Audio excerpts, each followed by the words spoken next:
नमस्कार। आप देख रहे हैं कक्षा 10 की एनसीईआरटी पुस्तक से लाइन बाय लाइन प्रश्न चैप्टर 2 भारत में राष्ट्रवाद। तो पहला प्रश्न है, भारत में आधुनिक राष्ट्रवाद का उदय किससे जुड़ा था? तो भारत में आधुनिक राष्ट्रवाद का उदय उपनिवेशवाद विरोधी आंदोलन के साथ जुड़ा था। भारत में राष्ट्रवाद की चेतना किसके नेतृत्व में फैली? तो भारत में राष्ट्रवाद की चेतना गांधी के नेतृत्व में फैली थी।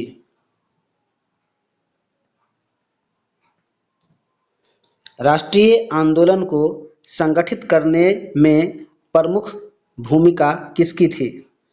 तो राष्ट्रीय आंदोलन में को संगठित करने का भूमिका कांग्रेस की थी।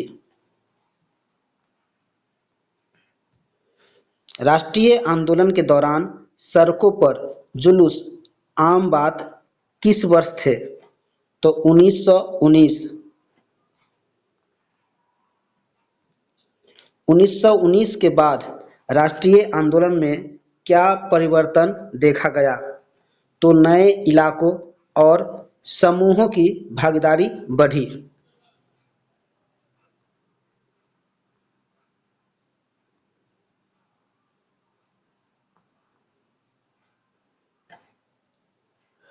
प्रथम विश्व युद्ध ने भारत में कैसी स्थिति पैदा की?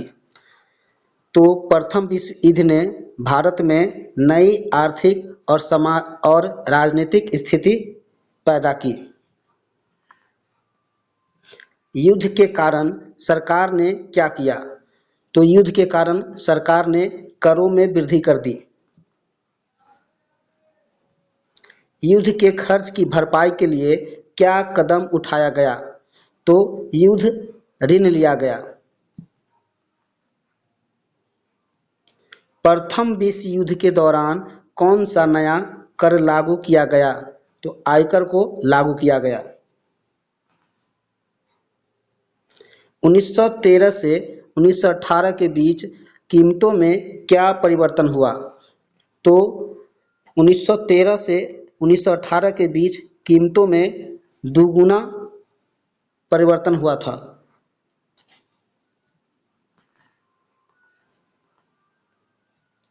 युद्ध के दौरान गांवों में गुस्से का मुख्य कारण क्या था? तो जबरदस्ती सैनिक भर्ती करना। जबरन सैनिक भर्ती करना गांव में गुस्से का मुख्य कारण था।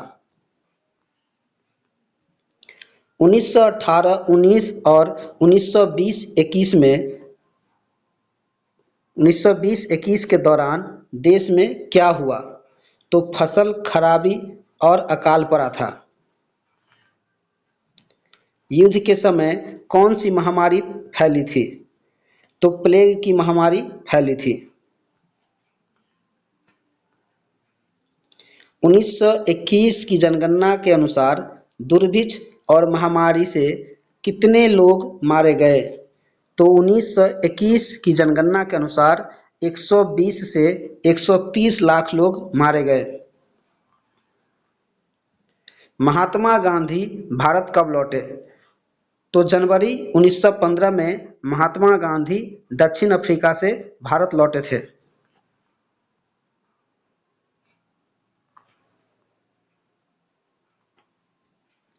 भारत लौटने से पहले गांधी कहाँ थे? तो भारत लौटने से पहले गांधी जी दक्षिण अफ्रीका में रहते थे। दक्षिण अफ्रीका में गांधी ने किस प्रकार की सरकार से संघर्ष किया? तो दक्षिण अफ्रीका में गांधी ने नस्लभेदी सरकार से संघर्ष किया था। गांधी जी ने अपने आंदोलन की पद्धति को क्या नाम दिया? तो गांधी जी ने अपने आंदोलन की पद्धति को सत्याग्रह का नाम दिया था। सत्याग्रह के विचार में किस बात पर जोर दिया गया? तो सत्य की शक्ति और खोज पर जोर दिया गया था। सत्याग्रह का उद्देश्य क्या था? तो सत्य और न्याय के लिए। गांधी जी के अनुसार सत्याग्रह में किसकी जीत होती है? तो गांधी के अनुसार सत्याग्रह में सत्य की जीत होती है। गांधी जी का विश्वास था कि अहिंसा का धर्म सभी भारतीयों को एकता में बांध सकता है। भारत लौटने के बाद गांधी जी ने सबसे पहले सत्याग्रह 1917 में कहाँ चलाया? तो चंपारण सत्याग्रह गांधी जी ने 1917 में शुरू किया था। चंपारण सत्याग्रह के खिलाफ किसके खिलाफ था? तो चंपारण सत्याग्रह दमनकारी बगान व्यवस्था के खिलाफ था। खेरा जिलों में किसानों की मांग क्या थी? तो लगान में छूट दी जाए, यह किसानों की मांग थी खेरा जिले में।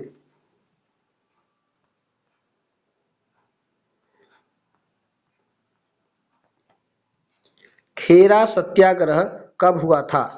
तो खेरा आंदोलन या सत्याग्रह 1918 में हुआ था।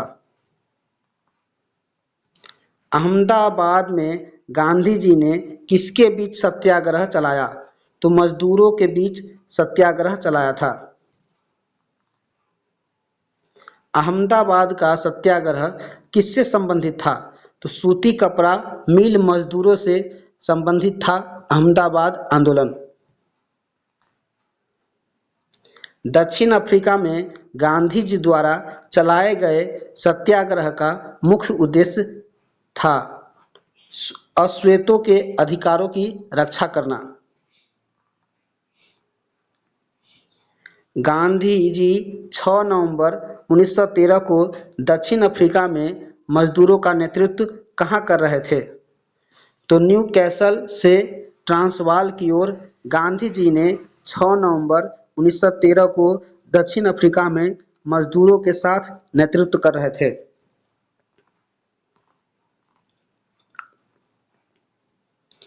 गांधी जी ने 1919 में किस कानून के खिलाफ राष्ट्रव्यापी सत्याग्रह शुरू करने का फैसला लिया? तो रॉलेट एक्ट के विरुद्ध 1919 में गांधी जी ने सत्याग्रह शुरू करने का फैसला लिया था। रॉलेट एक्ट कब पारित किया गया था? 1919 में रॉलेट एक्ट पारित किया गया था। रॉलेट एक्ट को किसने पारित किया था? इंपीरियल लेजिस्लेटिव काउंसिल ने रॉलेट एक्ट को पारित किया था। रॉलेट एक्ट के तहत सरकार को क्या अधिकार मिल गया था? तो राजनीतिक कैदियों को बिना मुकदमे के जेल में रखने का अधिकार रॉलेट एक्ट के तहत सरकार को मिला था। रॉलेट एक्ट के तहत राजनीतिक कैदियों को कितने समय तक बिना मुकदमे के कैद किया जा सकता था? 2 साल तक।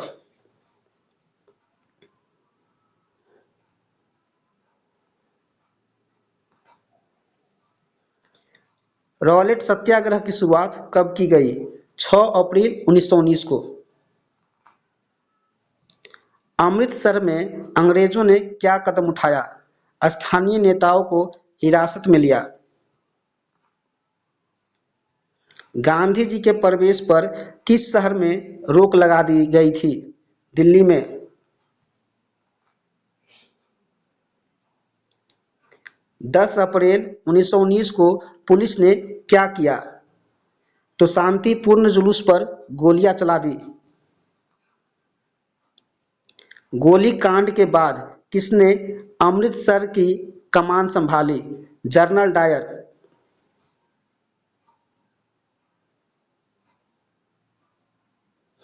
गोलीकांड के बाद किसने अमृतसर में कमान संभाली? General Dyer.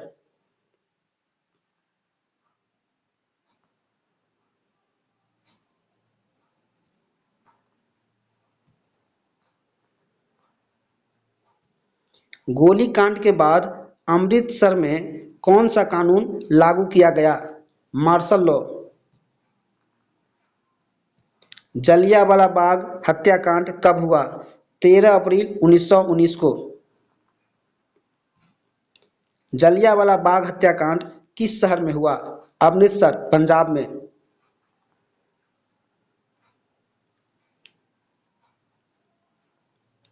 जलियांवाला बाग में लोग क्यों एकत्र हुए थे? बैसाखी मेले में भाग लेने के लिए। जलियांवाला बाग की घटना के समय अमृतसर में कौन सा कानून लागू था? Martial law.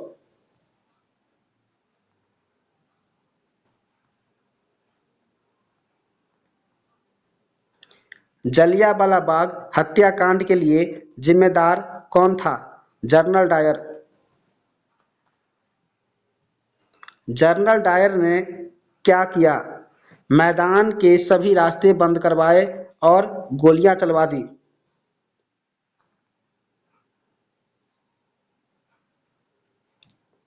जलियांवाला बाग में गोलीकांड का उद्देश्य जनरल डायर ने क्या बताया? एक नैतिक प्रभाव उत्पन्न करना। किस क्षेत्र के गांवों पर बम गिराए गए थे? गुजरांवाला। जलियांवाला बाग की हिंसा के बाद गांधी जी ने क्या किया? आंदोलन वापस ले लिया।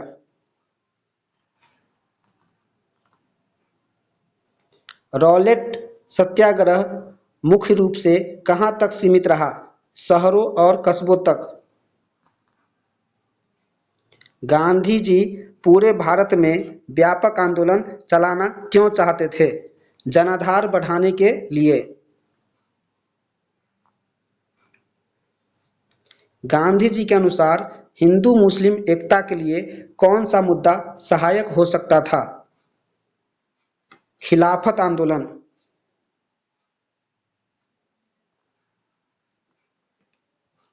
खिलाफत आंदोलन का संबंध किससे था? ऑटोमन तुर्की के खलीफा की शक्तियों की रक्षा से। खिलाफत समिति का गठन कब किया गया? मार्च 1919 को।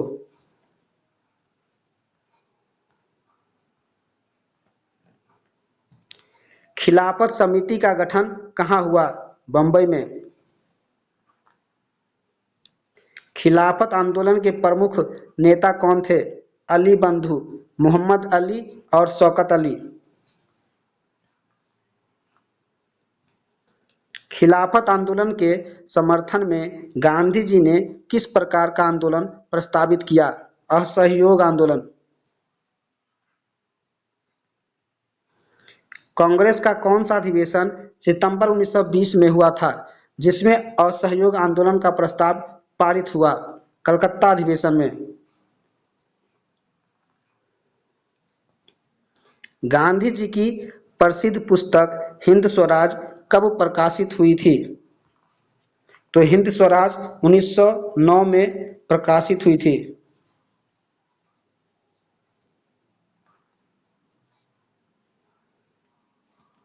हिंद स्वराज पुस्तक में गांधी जी ने ब्रिटिश शासन के बारे में क्या कहा? यह भारतीयों के सहयोग से स्थापित हुआ। गांधी जी के अनुसार ब्रिटिश शासन भारत में कैसे चल रहा था? भारतीयों के सहयोग से। गांधी जी के अनुसार अगर भारतवासी अपना सहयोग वापस ले ले तो क्या होगा? ब्रिटिश शासन का एक साल में समाप्त हो जाएगा। ब्रिटिश शासन एक साल में ढह जाएगा। असहयोग आंदोलन का विचार गांधी जी ने किस पुस्तक में प्रस्तुत किया था? हिंद स्वराज।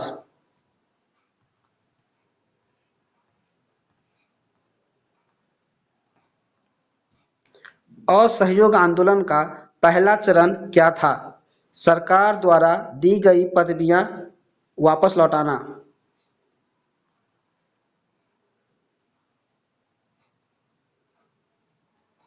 गांधी जी ने किन संस्थानों से असहयोग की अपील की थी? सरकारी नौकरियां, सेना, पुलिस, अदालतें, स्कूल और विदेशी वस्तुएं। कांग्रेस में असहयोग आंदोलन पर चर्चा कब से कब तक चली? सितंबर से दिसंबर तक। असहयोग आंदोलन को कांग्रेस ने कब और कहां स्वीकृति दी? दिसंबर 1920 नागपुर में। असहयोग आंदोलन का कार्यक्रम किस अधिवेशन में पास किया गया? नागपुर अधिवेशन में।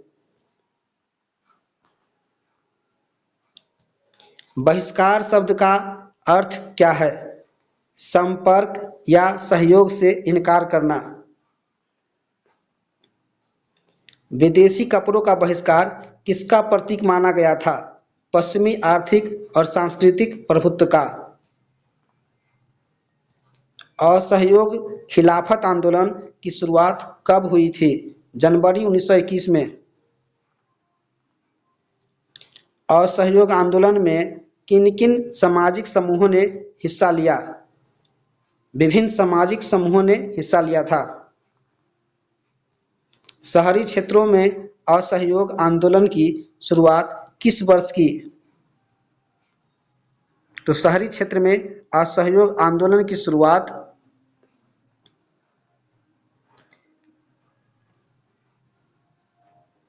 शहरी मध्य वर्ग ने की थी। असहयोग आंदोलन के दौरान विद्यार्थियों ने क्या किया? स्कूल कॉलेज छोड़ दिए। असहयोग आंदोलन के दौरान वकीलों ने क्या कदम उठाया? अदालतों में मुकदमे लड़ना बंद कर दिया। किस प्रांत में परिषद चुनावों का बहिष्कार नहीं किया गया था? मद्रास में। मद्रास में किस पार्टी ने परिषद चुनावों का बहिष्कार नहीं किया? जस्टिस पार्टी ने बहिष्कार नहीं किया।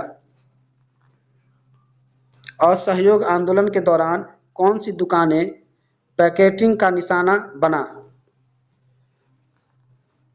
शराब की दुकानें। असहयोग आंदोलन में विदेशी कपड़ों के साथ क्या किया गया? तो विदेशी कपड़ों को होली जलाई गई। 1921 से 1922 के बीच विदेशी कपड़ों का आयात कितना घटा? आधा घट गया।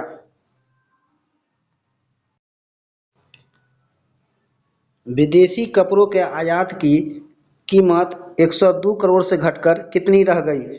57 करोड़। विदेशी वस्त्रों के बहिष्कार के बाद भारतीय कपड़ा मिलों पर क्या असर पड़ा? उत्पादन बढ़ गया। असहयोग आंदोलन शहरों में क्यों धीमा पड़ने लगा? तो असहयोग आंदोलन शहरों में धीमा पड़ने का कारण था खादी महंगी थी और वैकल्पिक संस्थान कम थे। खादी के मुकाबले मिल के कपड़े की क्या विशेषता थी? तो मिल के कपड़े सस्ते और आसानी से उपलब्ध होते थे। असहयोग आंदोलन की सफलता के लिए क्या आवश्यक था? वैकल्पिक भारतीय संस्थानों की स्थापना करना। अवध में किसानों का नेतृत्व किसने किया? बाबा रामचंद्र। बाबा रामचंद्र किस देश के गिरमिटिया मजदूर के रूप में काम कर चुके थे? फिजी देश में।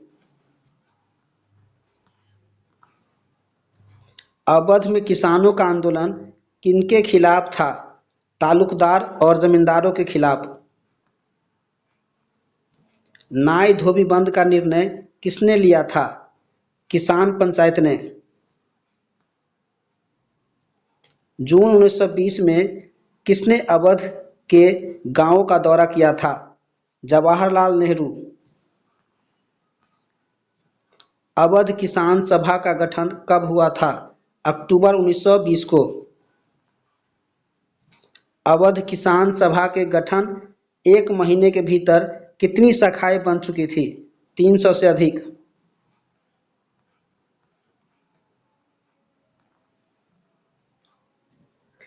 6 जनवरी 1921 को रायबरेली में क्या हुआ था? पुलिस ने किसानों पर गोली चलाई। आंध्र प्रदेश के गूडेम पहाड़ियों में किसने आदिवासियों का नेतृत्व किया? अल्लूरी सीताराम राजू ने। अल्लूरी सीताराम राजू किस आंदोलन से प्रेरित था? असहयोग आंदोलन से।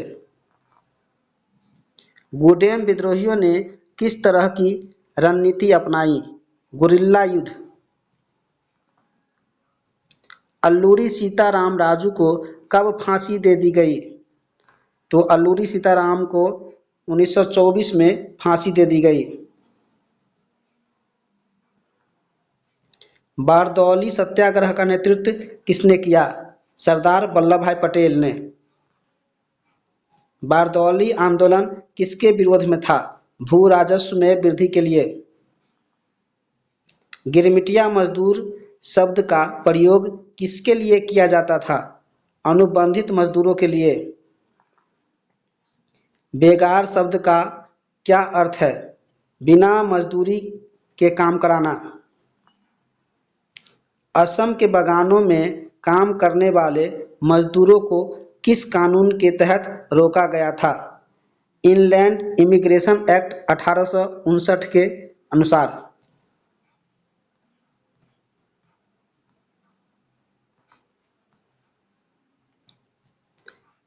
इनलैंड इमिग्रेशन एक्ट के तहत मजदूरों को क्या नहीं करने दिया जाता था? बागान से बाहर जाने नहीं दिया जाता था।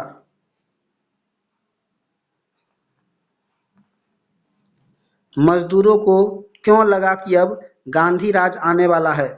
क्योंकि वे स्वराज को एक नई शुरुआत मानते थे। मजदूरों के लिए स्वराज शब्द का अर्थ क्या था? मुसीबत और कष्टों से मुक्ति। आदिवासियों ने गांधी जी के नाम का नारा लगाकर क्या जताया? वे अखिल भारतीय आंदोलन से भावनात्मक रूप से जुड़े थे। महात्मा गांधी ने असहयोग आंदोलन कब वापस लिया? फरवरी 1922 में। गांधी जी ने असहयोग आंदोलन वापस क्यों लिया? क्योंकि आंदोलन हिंसक हो गया था। असहयोग आंदोलन के बाद कांग्रेस के कुछ नेता ने क्या करना चाहते थे? तो परिषदों के चुनाव में भाग लेना चाहते थे। CR दास और मोतीलाल नेहरू ने कौन सी पार्टी बनाई? स्वराज पार्टी। स्वराज पार्टी का उद्देश्य क्या था? स्वराज पार्टी का उद्देश्य परिषदों के भीतर रहकर ब्रिटिश नीतियों का विरोध करना था। जवाहरलाल नेहरू और सुभाष चंद्र बोस किस बात के पक्ष में थे? पूर्ण स्वतंत्रता उग्र आंदोलन के पक्ष में।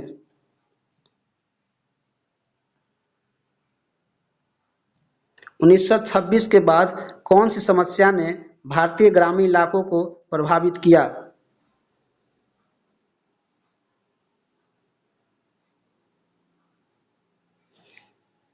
1926 के बाद कौन सी समस्या ने भारतीय ग्रामीण इलाकों को प्रभावित किया था?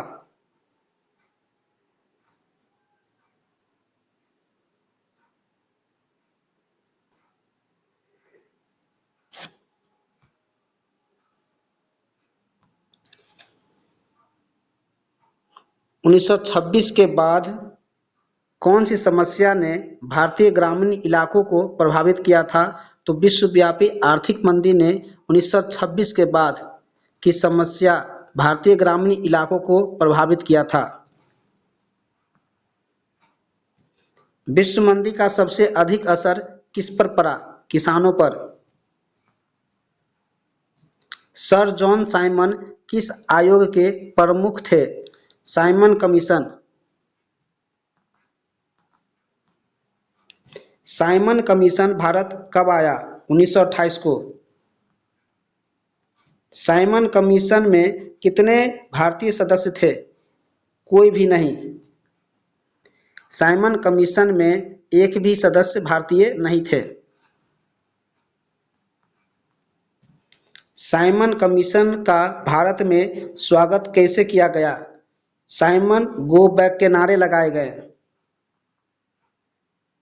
लाला लाजपत राय की मृत्यु किस कारण हुई? ब्रिटिश पुलिस की लाठीचार्ज से।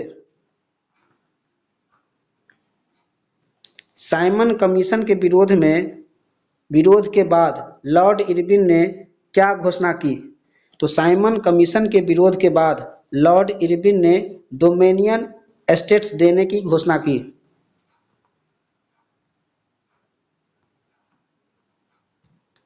कांग्रेस का लाहौर अधिवेशन कब हुआ था? दिसंबर 1929 को। लाहौर अधिवेशन की अध्यक्षता किसने की? जवाहरलाल नेहरू ने। लाहौर अधिवेशन में क्या निर्णय लिया गया? पूर्ण स्वराज की मांग को स्वीकार करना। कांग्रेस ने स्वतंत्रता दिवस कब मनाने का निर्णय लिया था? 26 जनवरी 1930 को। महात्मा गांधी ने वायसराय इरविन को कब पत्र लिखा था? 31 जनवरी 1930 को।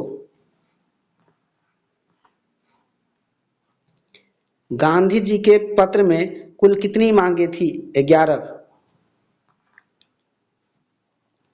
गांधी जी की 11 मांगे किन किन से संबंधित थी? समाज के विभिन्न वर्ग से। गांधी जी ने अपने पत्र में सबसे महत्वपूर्ण मांग कौन सी बताई थी? नमक कर समाप्त करना। गांधी जी ने नमक को किस रूप में देखा था? एक शक्तिशाली प्रतीक के रूप में। नमक कर को गांधी जी ने ब्रिटिश शासन का कौन सा पहलू बताया? दमनकारी पहलू।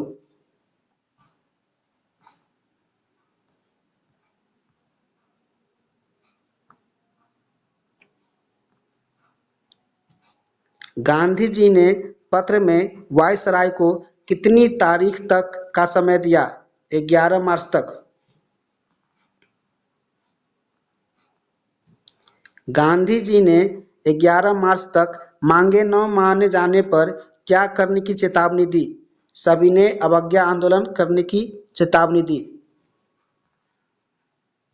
नमक यात्रा की शुरुआत कहाँ से हुई थी? साबरमती आश्रम से। दांडी यात्रा कितने किलोमीटर तक की थी? 240 किलोमीटर तक की। गांधी जी के साथ नमक यात्रा में कितने विश्वस्त वॉलेंटियर थे? 78।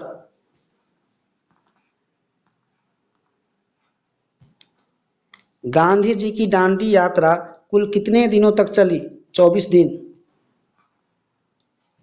गांधी जी और उनके अनुयायी प्रतिदिन लगभग कितनी दूरी तय करते थे? 10 मील। दांडी यात्रा का समापन कहाँ हुआ था? दांडी में। गांधी जी ने 6 अप्रैल को दांडी पहुंचकर क्या किया? नमक बनाया था।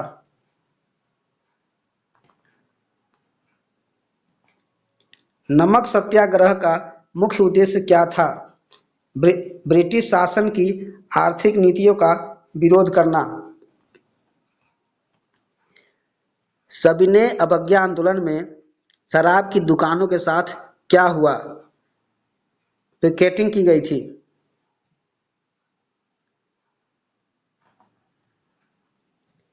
किसानों ने सविनय अवज्ञा आंदोलन में किससे इनकार कर दिया था? कर और लगान देने से। गांव में किन कर्मचारियों ने आंदोलन के समर्थन में इस्तीफा दिया? चौकीदार और पटवारी ने। अप्रैल 1930 में किस नेता की गिरफ्तारी से हिंसा भड़की? अब्दुल गफ्फार खान। अब्दुल गफ्फार खान की गिरफ्तारी के बाद क्या हुआ? भीड़ सड़कों पर उतर गई।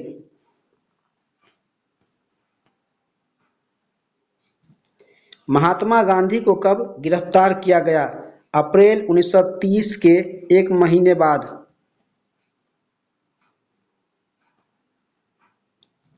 गांधी जी की गिरफ्तारी के बाद कहाँ के मजदूरों ने हिंसक प्रदर्शन किया?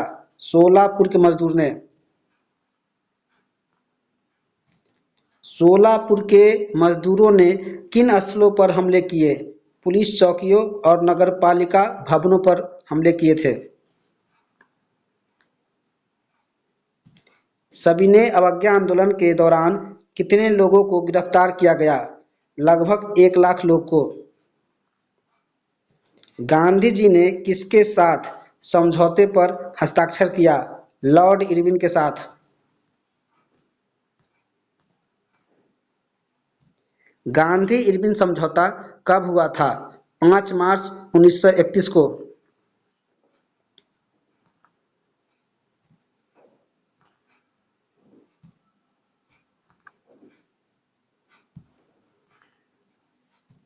गांधी इरविन समझौते के तहत गांधी जी ने किस सम्मेलन में भाग लेने की सहमति दी? दूसरे गोलमेज सम्मेलन में। कांग्रेस ने पहले गोलमेज सम्मेलन का क्या किया था? बहिष्कार किया था। गांधी इरविन समझौते के बदले सरकार ने क्या करने पर सहमति दी? राजनीतिक कैदियों की रिहाई पर। दूसरा गोलमेज सम्मेलन कब हुआ? दिसंबर 1931 को।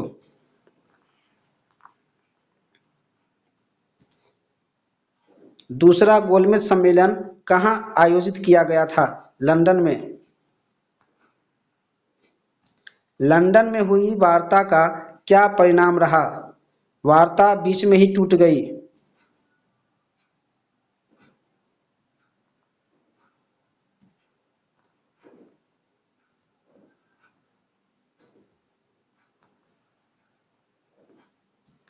गांधी जी की अनुपस्थिति में किन दो नेताओं को जेल में डाल दिया गया था?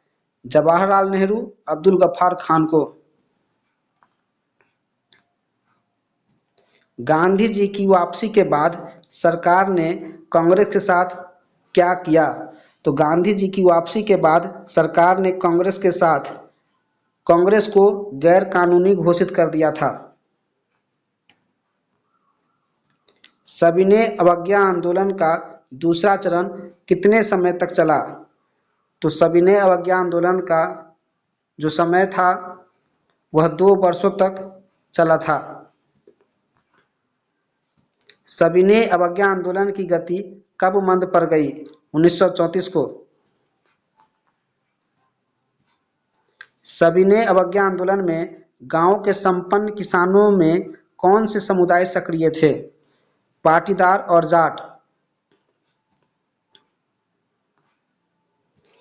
पाटीदार और जाट किसान किस कारण से परेशान थे? व्यापार में मंदी और गिरती कीमतों से। संपन्न किसानों के लिए स्वराज की लड़ाई किसके खिलाफ थी? भारी लगान के खिलाफ।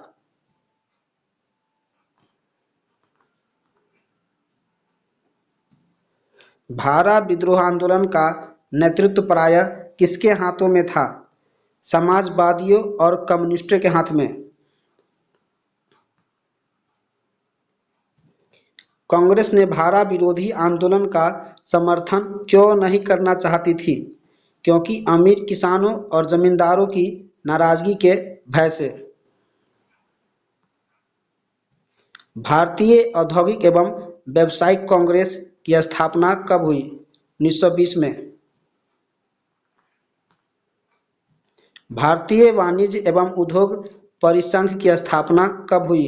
1927 में।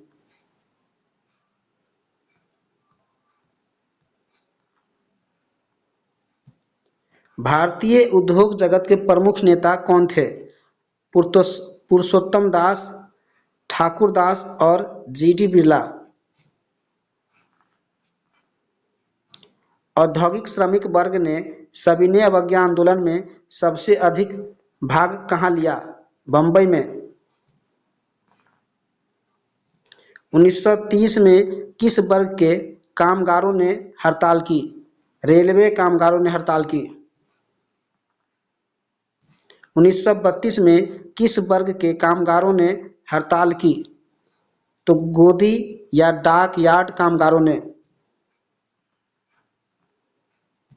छोटा नागपुर की टीन खानों के मजदूरों ने गांधी टोपी पहनकर किस वर्ष रैलियों में भाग लिया? 1930 को।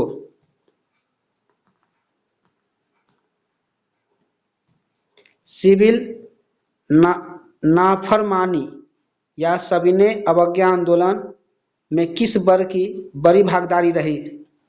महिलाओं की। गांधी जी के नमक सत्याग्रह के दौरान महिलाओं की क्या भूमिका रही?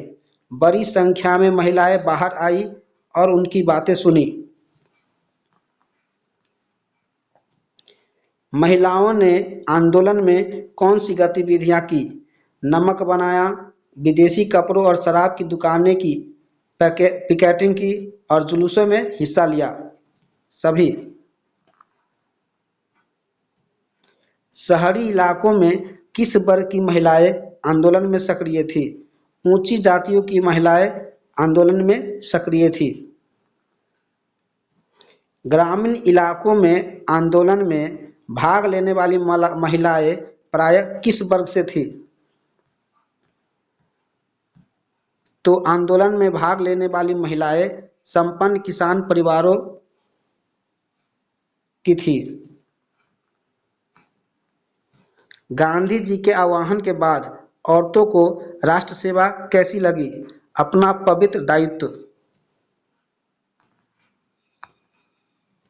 गांधी जी के अनुसार औरत का असली कर्तव्य क्या था? घर चलाना, चूल्हा चौका संभालना और परिवारों का ध्यान रखना। 1918-19 में बाबा रामचंद्र ने कहाँ के किसानों को संगठित किया था? उत्तर प्रदेश के। अप्रैल 1919 में गांधी जी ने किस कानून के विरोध में हड़ताल की? रॉलेट एक्ट कानून के विरोध में। जलियांवाला बाग हत्याकांड कब हुआ? अप्रैल 1919 को। असहयोग और खिलाफत आंदोलन कब शुरू हुआ? जनवरी 1921 को। चौरी चौरा की घटना कब हुई? फरवरी 1922 को। चौरी चौरा की घटना के बाद गांधी जी ने कौन सा आंदोलन वापस लिया? असहयोग आंदोलन। अल्लूरी सीताराम राजू को कब गिरफ्तार किया गया?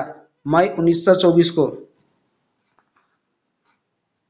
कांग्रेस ने पूर्ण स्वराज की मांग किस अधिवेशन में स्वीकार की? तो कांग्रेस ने पूर्ण स्वराज की मांग लाहौर अधिवेशन में की। लाहौर अधिवेशन किस वर्ष हुआ? 1929।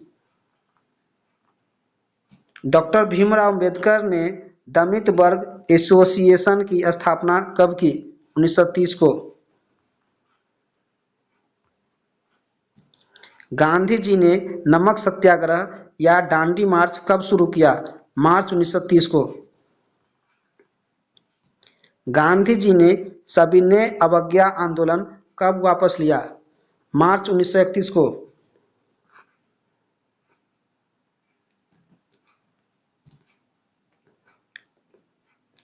दूसरा गोलमेज सम्मेलन कब आयोजित हुआ था? तो दूसरा गोलमेज सम्मेलन दिसंबर 1931 को आयोजित हुआ था लंदन में। सविनय अवज्ञा आंदोलन दोबारा कब प्रारंभ किया गया? 1932 को। महात्मा गांधी ने अछूतों को क्या नाम दिया? हरिजन। गांधी जी ने हरिजन शब्द का क्या अर्थ बताया? ईश्वर की संतान।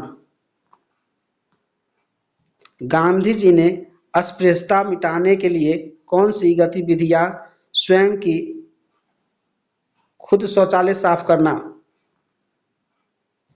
दलितों के लिए आरक्षण की मांग सबसे पहले किसने उठाई? भीमराव अंबेडकर ने।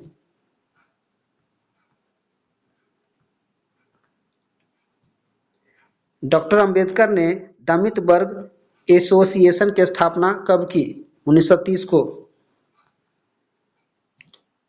डॉक्टर अंबेडकर और गांधी जी के बीच विवाद किस विषय पर हुआ था? दलितों के लिए पृथक निर्वाचन पर। पूना पैक्ट पर हस्ताक्षर कब हुआ? सितंबर 1932 को। पूना पैक्ट के तहत दलितों को क्या मिला? सामान्य निर्वाचन क्षेत्र में आरक्षित सीटें।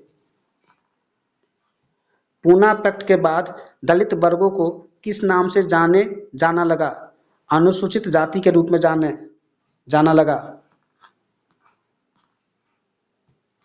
असहयोग खिलाफत आंदोलन के बाद किस समुदाय का बड़ा तबका कांग्रेस से कट गया? मुसलमान। 1920 के दशक में कांग्रेस किस संगठन के करीब दिखाई देने लगे? हिंदू महासभा। 1927 में कांग्रेस और मुस्लिम लीग ने किसका प्रयास किया? गठबंधन और एकता का। मुस्लिम लीग के किस नेता ने मुस्लिमों को आरक्षित सीट देने का सुझाव दिया था? मोहम्मद अली जिन्ना ने। 1928 के सर्वदलीय सम्मेलन में किसने मुस्लिम समझौते का विरोध किया था? M.R. जयकर ने।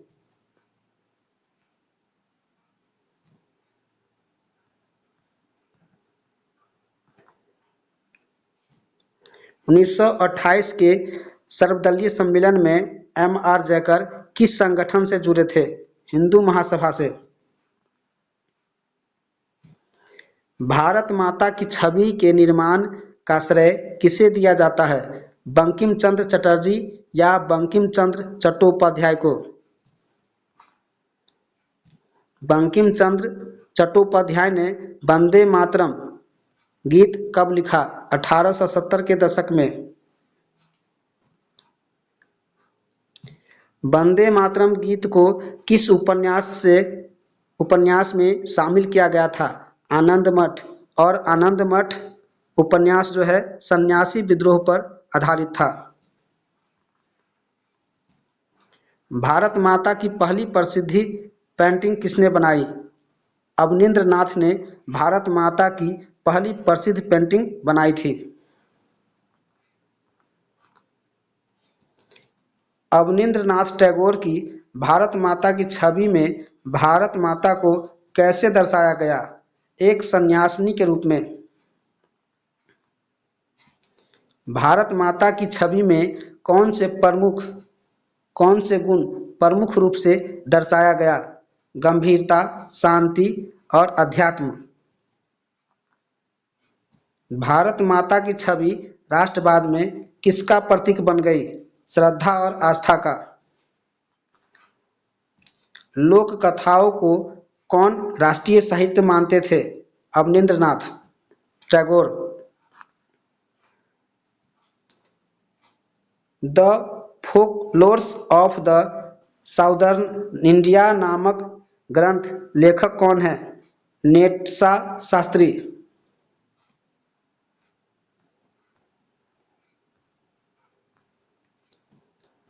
नेत्सा शास्त्री का मत था कि लोक कथाएं लोगों के असली विचारों की अभिव्यक्ति है। स्वदेशी आंदोलन के समय बनाए गए झंडे में कमल के फूलों की संख्या कितनी थी? 8। स्वदेशी आंदोलन के झंडों में अर्धचंद्र का प्रतीक क्या था? मुस्लिम समुदाय का। गांधी जी ने स्वराज का तिरंगा झंडा कब बनाया? 1921 ईस्वी को। गांधी जी के झंडे में चरखा क्या प्रतीक था? स्वावलंबन का।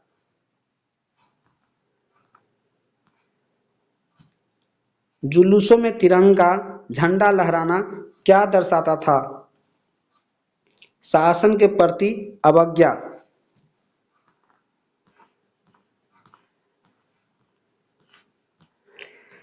दोस्तों, हमारा एनसीईआरटी चैप्टर 2 भारत में राष्ट्रवाद समाप्त हो चुका है।